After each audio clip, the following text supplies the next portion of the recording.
오늘 말씀은 예레미야 애가서 3장 53절에서 58절 말씀입니다.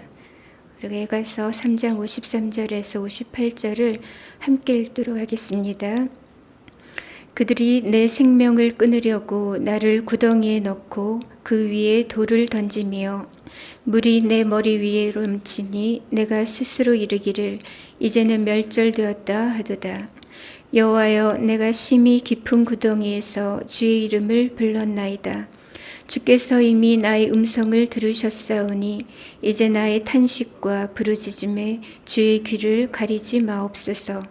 내가 주께 아랫날에 주께서 내게 가까이하여 이르시되 두려워하지 말라 하셨나이다. 주여, 주께서 내 심령의 원통함을 풀어주셨고 내 생명을 속량하셨나이다. 아멘. 오늘 우리가 함께 나눌 말씀은 절망 속에서 만난 하나님입니다. 한 3주 전의 일입니다. 지난 7월 7일 수요일 새벽 5시에 있었던 일입니다. 제가 새벽 기도를 가려고 그 엘리베이터를 탔는데 이제 지하 2층 주차장 가까이에 거의 내려왔을 때 그 바닥에서 20cm 정도를 남겨놓고 엘리베이터가 멈춰 섰습니다. 그래서 비상 호출을 했더니 기사분이 빨리 오겠다고 해서 저는 한 15분이나 20분 정도만 이제 기다리면 곧 나갈 수 있을 거다 이렇게 생각을 했어요. 그리고는 오늘 새벽은 아무래도 여기서 기도해야 하나 보다 이렇게 생각을 하고 이제 서서 기도했는데, 그러다 문득 눈을 떠서 이제 주위를 둘러봤는데 갑자기 막 숨이 가빠오는 거예요. 그러더니 순식간에 이제 심박수가 144까지 치솟고 있더라고요.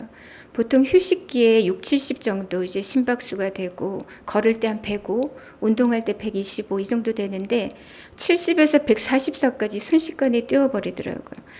그래서 호흡이 너무 힘드니까 제가 이제 도저히 안 되겠다 싶어서 의식적으로 천천히 이제 심호흡을 계속했습니다. 그랬더니 이제 나중에 128 정도로 떨어지더라고요. 근데 나중에 알게 된 일인데 그 엘리베이터를 관리하는 사무실이 바로 저희 집 길 건너 맞은편에 있다는 거예요. 그러니까 빠르면 5분 안에도 올 수 있는 그런 거리인 거죠. 근데 마침 그 새벽 시간이 교대 시간이었고 기사분이 다른 곳에 이제 마침 수리를 나갔던 겁니다. 그래서 제가 엘리베이터 안에서 거의 40분 정도를 혼자서 갇혀 있었습니다. 30분이 좀 지나니까 저도 너무 힘이 드는 거예요. 그러다 이러다가 쓰러질 수 있겠다 이런 생각이 들더라고요. 그때 심전도를 이제 제가 이제 스마트워치로 체크를 해보니까 그 평소에는 굉장히 일정하던 그래프가 온데간데 없고 그야말로 완전히 이렇게 너를 띠더라고요. 그래서 나중에 그날 오후에 한의원에 다녀서 약도 짓고 했습니다. 저는 단지 이제 그 엘리베이터 안에 40분 정도 있었고 또 그 안에 불도 들어왔고 바람도 나왔거든요. 그럼에도 불구하고 과호흡 증상도 나타났고 또 쓰러질 것만 같은 그런 느낌을 받았는데, 근데 그 속에서 있을 때 계속해서 예레미야가 자꾸 떠오르는 거예요. 예레미야는 그 좁고 깊은 어두운 구덩이에서 얼마나 힘들었을까. 또 하나님은 왜 예레미야라 하여금 그토록 힘든 일들을 많이 겪게 하셨을까 등등 여러 가지 생각들이 자꾸만 스쳐 지나갔습니다. 오늘 우리가 읽은 본문은 예레미야 애가서지만 이 말씀의 배경은 예레미야서 38장과 39장의 사건입니다. 예레미야는 서기관 요나단의 감옥에서 빠져나온 지 얼마 되지 않아서 또다시 이 깊은 구덩이에 내던져졌던 거죠. 그런데 이번에는 상황이 정말 심각합니다. 고관들이 정말로 예레미야를 죽이려고 던져 넣었기 때문이죠. 예레미야는 이 깊은 절망의 때를 어떻게 보냈을까요? 그리고 그 속에서 만난 하나님은 어떤 하나님이었을까요? 첫 번째로 예레미야는 절망 속에서 무엇을 했는가?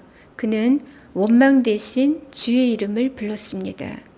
오늘 본문 55절을 보시면 예레미야가 이렇게 말하죠. 여호와여, 내가 심히 깊은 구덩이에서 주의 이름을 불렀나이다. 예레미야는 깊고 음침한 구덩이 속에서 주의 이름을 불렀고 또 죽어가면서도 기도를 멈추지 않았습니다. 그런데 왜 예레미야가 이곳에 던져졌을까요? 그리고 그 구덩이 속의 상황은 어땠을까요? 이에 대한 말씀이 예레미야 38장 6절에 나오는데요. 이렇습니다. 그들이 예레미야를 끌어다가 감옥들에 있는 왕의 아들 말기야의 구덩이에 던져 넣을 때에 예레미야를 줄로 달아내렸는데 그 구덩이에는 물이 없고 진창뿐이므로 예레미야가 진창 속에 빠졌더라.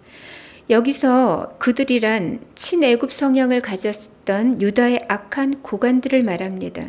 얼마 전에 예레미야는 이리야의 손에 잡혀서 이 고관들에게 끌려가 매를 맞았고 2개월 이상을 그 지하 감옥 땅굴에 갇혀 있었습니다. 그러다가 애국 군대로 인해서 잠시 포위망을 풀었던 이 바벨론 군대가 다시 예루살렘을 포위하러 돌아온다는 소식을 이제 듣게 되자 시드기야 왕이 비밀리에 예레미야를 불렀죠. 그리고는 혹시 하나님께 받은 말씀이 없느냐 이렇게 물었고 예레미야는 하나님의 말씀을 전해줍니다. 당신 왕이 바벨론 왕의 손에 넘겨지게 될 것입니다. 이렇게 알려줬죠. 그 후에 예레미야가 이 시드기야 왕에게 어떤 부탁을 하냐면 다시 그 서기관 요나단의 감옥으로는 나를 보내지 말아달라고 탄원합니다. 왜냐하면 다시 그곳으로 들어가게 되면 정말 죽을 것 같았기 때문이죠.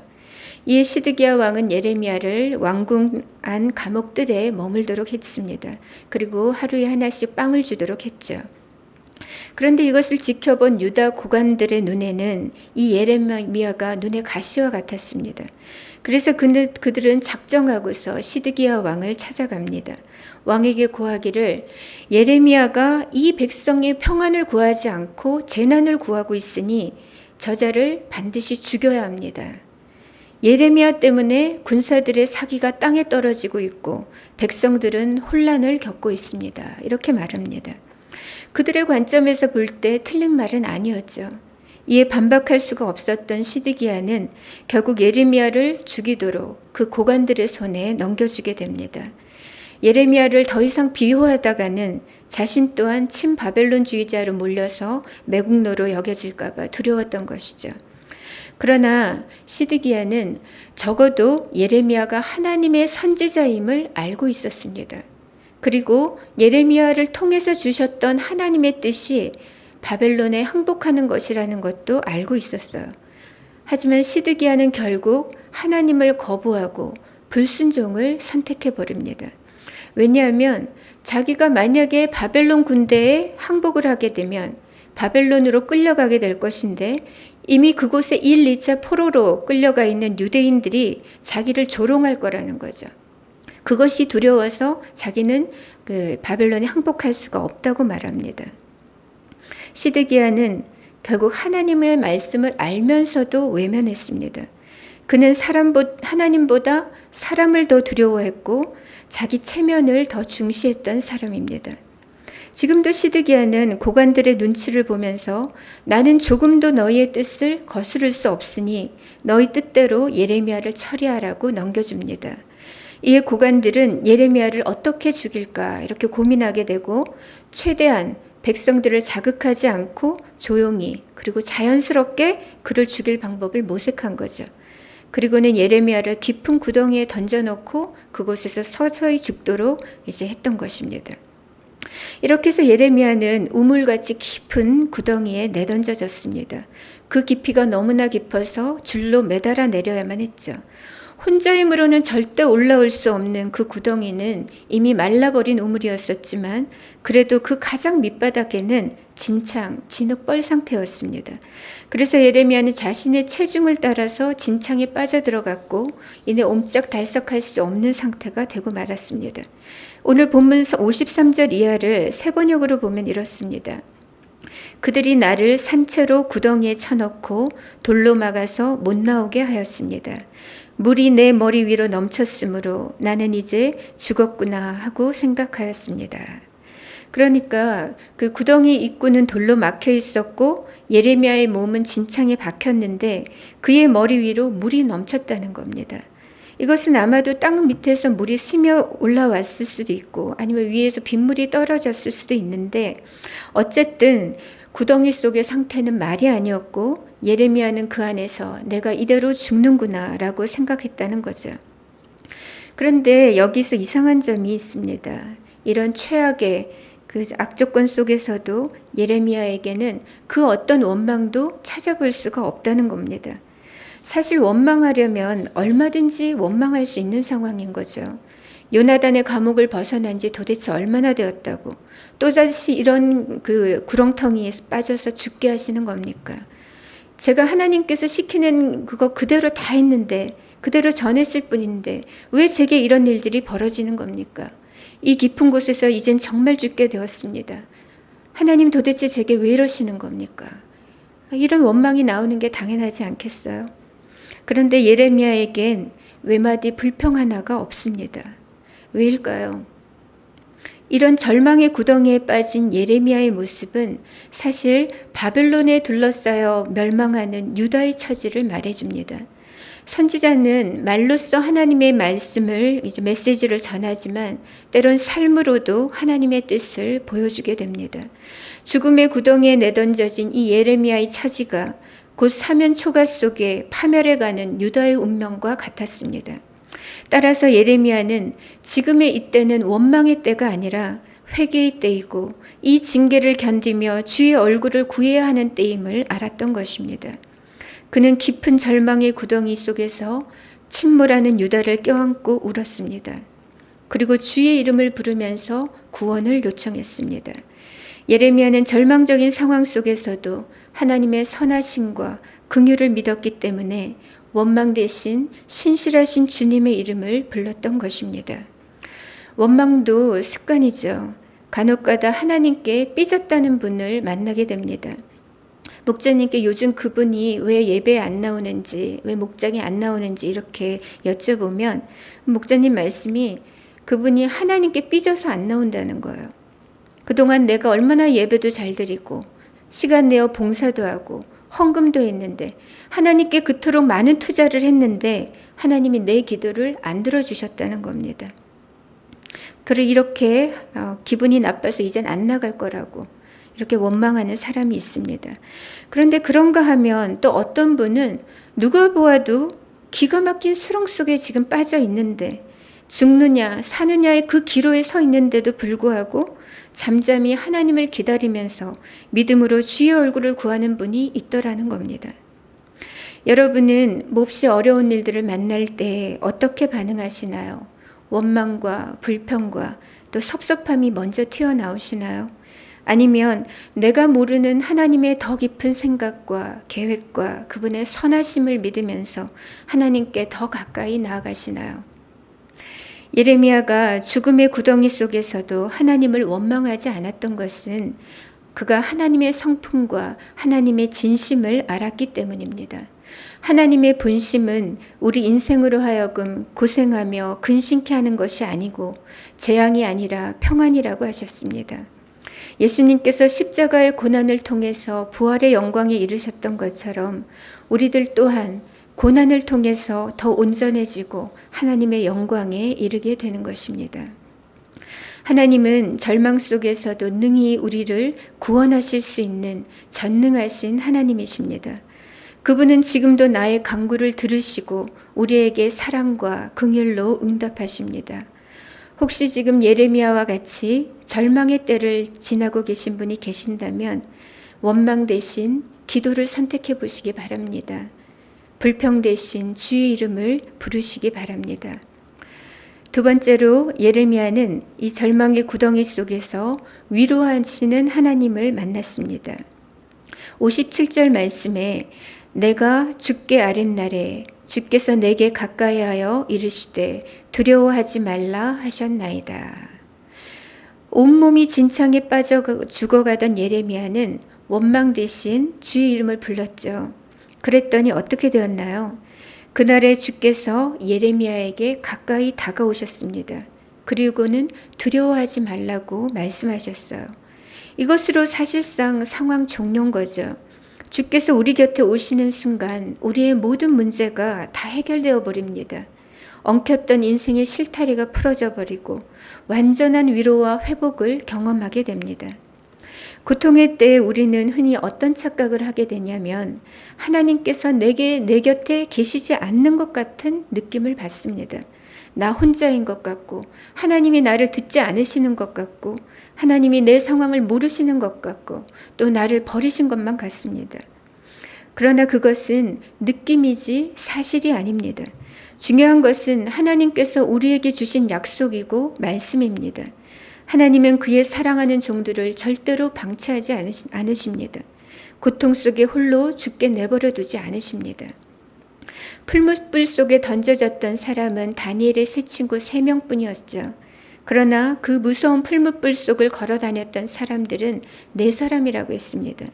신과 같으니 곧 예수님께서 그 순간 그들과 함께 하셔서 털끝 하나 상하지 않도록 지켜주셨던 것입니다. 바울이 예루살렘 성전과 또 공회에서 복음을 전하다가 유대인들에게 폭행을 당하고 온몸이 찢길 뻔한 그런 일이 있었습니다. 그 폭풍 같은 일들이 지나가고 통증과 공고함으로 이제 뒤척이던 그날 밤에 어떤 일이 있었냐면 사도행전 27장 11절에 이렇게 말씀합니다. 그날 밤에 주께서 바울 곁에 서서 이르시되 담대하라 네가 예루살렘에서 나의 일을 증언한 것 같이 로마에서도 증언하여야 하리라 하시니라. 하나님은 예나 지금이나 동일하십니다. 복음을 위하여 힘쓰다가 지쳐 쓰러지려 할 때 주께서 그 곁에 가만히 다가오십니다. 그리고 위로하시면서 새 힘을 주십니다. 정말 이상한 것은 우리가 주의 일을 하다가 아무리 힘들고 슬퍼도 눈물이 뚝뚝 떨어져도 하나님이 내게 다가오시면 언제 그랬냐는 듯이 우리가 다시 툭툭 털고 일어나게 된다는 거죠.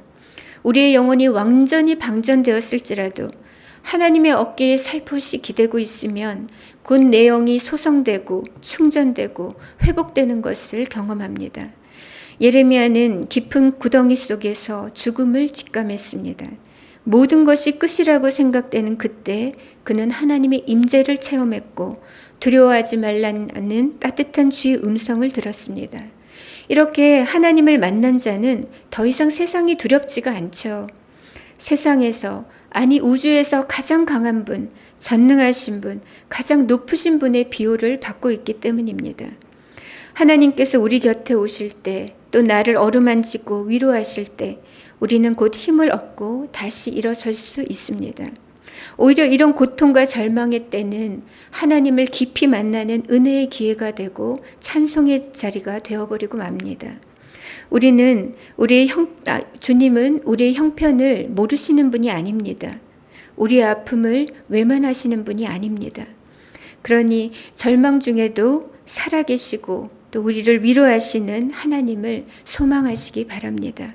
두려워 말라, 강하고 담대하라, 내가 세상을 이겼노라 말씀하시는 그 주님 바라보면서 절망을 딛고 담대히 일어서는 성도님들이 되시기 바랍니다. 예레미야는 절망의 구덩이 속에서 먼저 주의 이름을 불렀다고 했고 또 위로의 하나님을 만났습니다. 마지막으로 예레미야는 그 절망의 구덩이 속에서 구원의 하나님을 만나게 됩니다. 예레미야의 간구를 들으신 하나님께서 이후 어떻게 응답하셨을까요? 58절 말씀입니다. 주여 주께서 내 심령의 원통함을 풀어주셨고 내 생명을 속량하셨나이다 라고 회상하죠. 한마디로 주의 이름을 부르는 예레미야를 주께서 구원해 내셨다는 겁니다. 그 모든 구원의 과정들이 예레미야 38장과 39장에 기록되어 있습니다. 예레미야 38장 8절 이하를 보시면 에벤멜렉이 왕궁에서 나와 왕께 아뢰어 이르되 내 주 왕이여 저 사람들이 선지자 예레미야에게 행한 모든 일은 악하니이다. 성중에 떡이 떨어졌거늘 그들이 그를 구덩이에 던져 넣었으니 그가 거기에서 굶어 죽으리이다. 지금 이 사람 에벤멜렉이라는 사람은 에디오피아 출신의 이방인입니다. 그리고 황관으로서 시드기야 왕의 종이었죠. 그가 어떤 경로로 여기 이곳까지 오게 되었는지는 모릅니다. 그러나 분명한 것은 유다인들의 관점에서 볼 때 이 이방인 에벤멜렉은 너무나 비천한 자였다는 사실입니다. 하지만 그는 하나님을 경외하는 자였고 영적 분별력과 또 믿음의 용기와 지혜를 가졌던 사람입니다. 또한 그는 하나님께서 사랑하시는 자를 사랑했고 또 하나님께서 존귀히 여기는 자를 존귀히 여겼던 사람입니다. 에벤멜렉은 예레미야가 구덩이에 던져졌다는 사실을 듣고 시드기야 왕 앞으로 담대히 나아갔습니다. 그리고 왕에게 고하기를 고관들이 하나님의 선지자인 예레미야를 죽이려고 구덩이에 던진 것은 악한 일입니다. 이렇게 고합니다. 정말 겁없이 말하는 거죠. 사실 시드기야 왕은 이 고관들과 공범 아니에요? 그러니까 고관들의 행위가 악하다고 말하는 것은 왕을 함께 싸잡아서 비난하는 것과 같습니다. 하지만 에벤멜렉은 어찌하든지 이 하나님의 의로운 선지자인 예레미야를 살려내야 한다는 그 일념 하나로 모든 것을 감수하고 지금 직언을 고하고 있는 겁니다. 그리고 에벤멜렉의 말을 들은 시드기야는 그제서야 정신을 차리고 사람 30명을 데리고 가서 당장 예레미야를 꺼내오라고 하죠. 그런데 사실 한 사람을 구덩이에서 끌어올리는데 30명의 장정이 필요하진 않죠. 아마 5-6명이면 충분할 겁니다. 그런데 왜 30명을 데리고 가려고 했냐면 고관들이 사람을 써서 물리적인 힘으로 막아설 수도 있었기 때문입니다. 한편 진창 속에 빠져있던 예레미야는 기진맥진해서 있었죠. 에벤멜렉은 밧줄과 함께 낡은 옷가지들을 함께 내려보냈습니다. 그리고 그 옷감들을 예레미야의 몸과 밧줄 사이에 완충제로 끼워서 끌어올릴 때 아프지 않도록 배려했습니다. 예레미야의 간구를 들으신 하나님께서 믿음의 사람인 에벤멜렉을 통하여 예레미야를 구원해 내셨던 것입니다. 그리고 이후 하나님은 이 에벤멜렉의 믿음을 칭찬하시면서 예루살렘은 멸망해도 내가 너는 반드시 구원해 낼 것이라고 약속해 주셨습니다. 우리 하나님은 구원의 하나님이십니다. 그리고 너무나 신실하신 하나님이십니다. 하나님은 예레미야의 간구를 들으셔서 응답해 주셨고 또 주를 경외하던 이방인 이 에벤멜렉을 생명의 도구, 의의 도구로 사용하셔서 예레미야를 구해내셨습니다. 사람들은 예레미야를 짓밟았고 죽이려 했습니다. 그리고 에벤멜렉은 천하게 여겼습니다. 그러나 하나님은 그들을 소중하게 보셨습니다. 우리 하나님은 오늘도 주님을 신뢰하는 자를 그 재앙과 죽음에서 건지시며 생명의 자리로 옮기시는 구원의 하나님이십니다. 이제 말씀을 맺겠습니다. 살다 보면 이젠 끝이구나. 이대로 이렇게 죽는 것은 아닐까? 이런 생각이 들 때가 있습니다. 안개 속을 걷는 것 같고 또 미래가 보이지 않는 때가 있습니다. 그러나 이런 인생의 어두운 밤, 그 절망의 때에도 원망 대신에 주의 이름을 부르시기 바랍니다. 우리가 믿음으로 주의 이름을 부를 때에 우리의 아픔과 형편을 다 아시고 우리의 전부를 아시는 하나님께서 곧 우리를 긍휼히 여기시고 우리 곁에 오셔서 위로하시고 구원해 내실 것입니다. 이 신실하신 주님의 이름을 부르며 오늘도 위로의 하나님으로 새 힘을 얻고 구원의 하나님으로 즐거워하는 저와 우리 성도님들이 되시기를 바랍니다. 우리 이 시간 함께 주님을 찬양하고 그리고 함께 기도하겠습니다. 안개 속에서 주님을 보내.